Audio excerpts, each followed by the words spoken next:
করছেন? কত মহব্বত! ইসলামকে হেফাজতের জন্য, কোরআনকে হেফাজতের জন্য, নবীর ইজ্জত রক্ষার জন্য সাহাবায়ে কেরাম কত কষ্ট করেছেন, কত চেষ্টা করেছেন।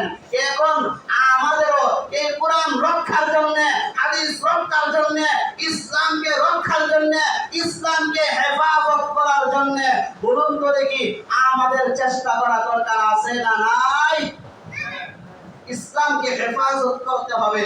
যে কোনো দল হোক, যে কোনো দল হোক, দল হইয়া এই দলটা যদি ইসলামকে রক্ষার জন্য চেষ্টা করে, ইসলামের হেফাজতের জন্য চেষ্টা করে, শরীয়ত সম্মত কাজকর্ম করে, নবীর সুন্নাহ অনুযায়ী কাজকর্ম করে, যে কোনো দল হোক তাকে আমরা সমর্থন করতে রাজি আছি। কি বলেন ঠিক কিনা?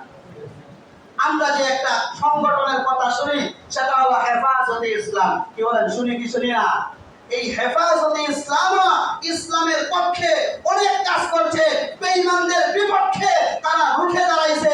যখন এই ইসলামের উপরে আঘাত আসে তখন এই হেফাজতে ইসলাম রাজপথে নামে এই বেঈমানকে বিচার করার জন্য।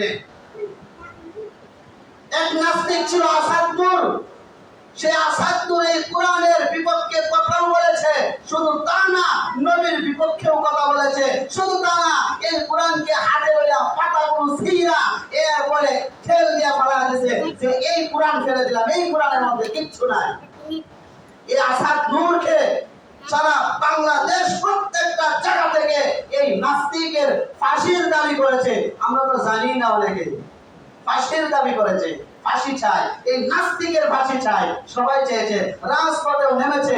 ইসলামের বিরুদ্ধে কেউ কথা বললে এই হেফাজতে ইসলাম সহ আর অন্যান্য সংগঠন যারা আছে ইসলামের পক্ষে কাজ করছে তারাও রাজপথে মাঠে ময়দানে নেমে তারাও চেষ্টা করতেছে। আমরা